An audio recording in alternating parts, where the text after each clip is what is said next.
And now to a different kind of gold rush. Costco is selling solid gold bars now. What the hell is going on?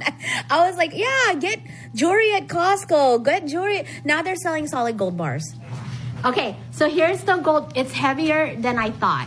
Do you remember when Scrooge McDuck was swimming in gold coins? He must have been hella rich. Because that was hella gold. Just one TikToker boasting about her latest purchase, 1-ounce gold bars from Costco. Customers in Canada and the United States are flocking, apparently, to the wholesaler's website to invest in gold bars. Costco Canada has the 24-carat bars listed for $2,679.99. And there is so much demand that Costco is limiting how many you can buy each week.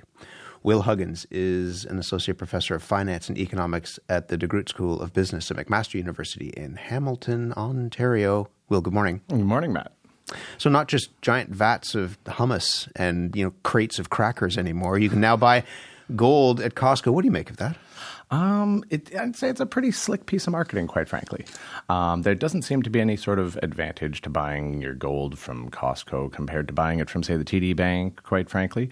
But I think it plays on an edge of who Costco's customers are. I think that's really the advantage.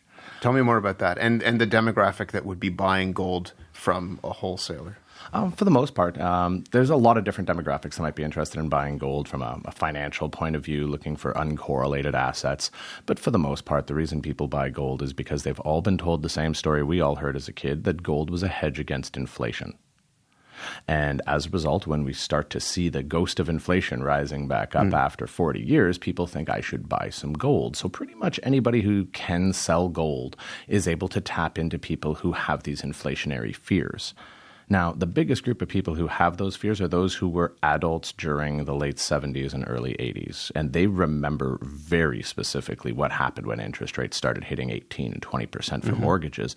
And so those people are now in their 60s and 70s, and the idea of having their financial nest egg destroyed when they can no longer replace it is terrifying. So buy gold is mostly done because people are afraid, not because it's been a great asset. It hasn't done anything in 3 years. It's the same price as it was, 2 months into the pandemic. So explain that a bit more for people who may not be as financially literate as you. If you see those interest rates creeping up, or at the very least they're still high, and you wonder what's going to happen, economy's up and down, what happens? What's the appeal of buying a bar of gold?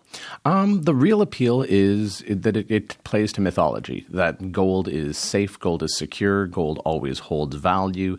There's a storyline that government currencies aren't backed by anything, and as a result, they can just print them up infinitely, and that money is definitely going to zero. The problem with that story is that I've been hearing it since I was like 6 years old, right? And it obviously hasn't happened, and it's not to say that it can't happen. It's just pretty remote. And a lot of the rationale behind people trying to hoard gold is that they seem to be trying to hedge against that remote possibility that a government's just going to print up a ton of money. But honestly, if civilization collapses at that point, we've got a lot bigger problems on our hands. Is a gold bar a worthwhile investment right now?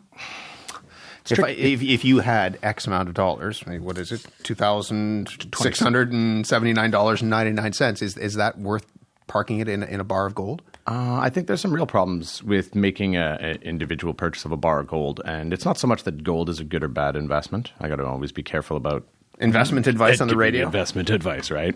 But when I look at this, gold doesn't provide any sort of yield.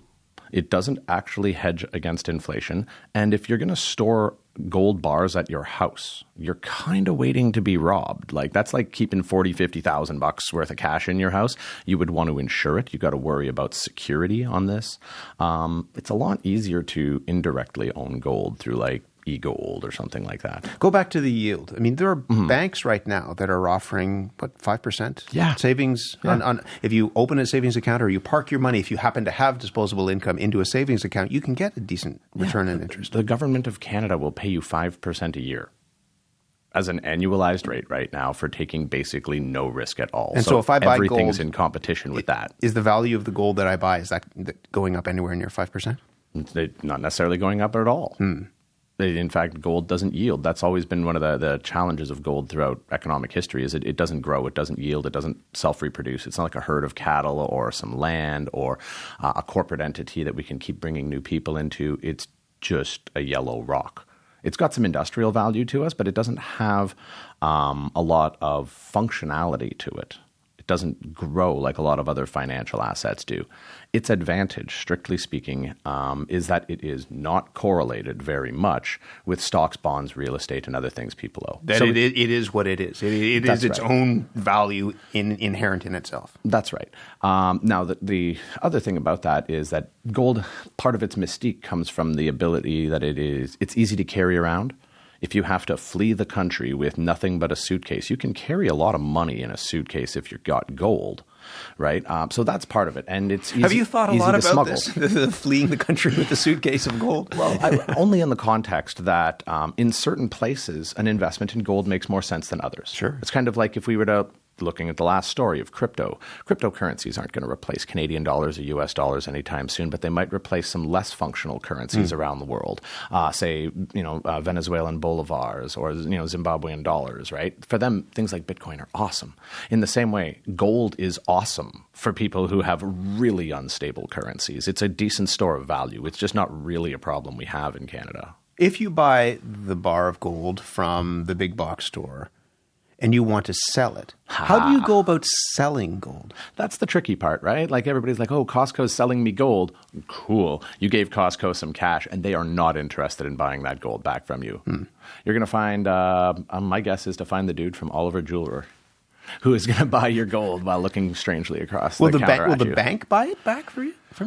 Banks are, for the most part, you can't really walk into a TD Bank branch and be like, here's my 3 ounces of gold at like $7,500. Like it's not liquid in that same sort of sense. It takes a little bit of time and there's usually a cost. There's usually about a 0.5%, maybe a 1% brokerage fee effectively to be able to move out of your asset into something you can spend. Because we can't spend gold anymore. Can't buy a pair of shoes with gold. I can't pay my rent with gold. I can sit on it in gold, but I have to first convert my money to gold and then pay to convert it back. So there's a loss on gold, on moving in and out of gold on top of it all. Now, there have been some improvements in that. There were some websites several years ago that tried to make it easier for people to digitally own gold, to be able to move in and out of cash. Is that what you're saying? E-gold? Is that what you were talking about? Yeah, there were a variety of companies that did that. So I'm not trying to slug anyone in particular. I'm not even a gold investor myself. Just noting that it's an easier way for households to make gold investments would be to own it indirectly. As opposed to having to store it in their house. Because even if you said, well, I'll put it in my safety deposit box. Cool, now you have to pay for a safety deposit box to store your non-yielding asset. Do you understand the appeal of it, though? Why Costco apparently is selling so much that you can only buy a certain, again, that's a good marketing line, but the people seem to want this. Yes, absolutely. Every time we have any kind of financial uncertainty, the gold bugs are like, yes, now is the time to sell. They did the same thing in 2008, 2009. They were like, the world is burning down, own gold. This happens all the time. Gold bugs dig up gold, and then they need to generate a market for it. And the biggest market for gold is fear. It's fear and jewelry. It's, are you afraid the US dollar is going to burn down because you watched a video on YouTube? Or do you need a whole bunch of gold jewelry for, say, a wedding or to make some kind of display? That's where the demand comes from. There's a little bit of demand for central banks that'll use it to make international transactions between countries. But for the most part, gold bugs are always eager to find a new market for people to buy gold. And if they can get one by scaring people or by trying to make it easy to buy gold at Costco, they will. Will, thank you very much. Absolutely. Happy to be here, Matt. Will Huggins is an associate professor of finance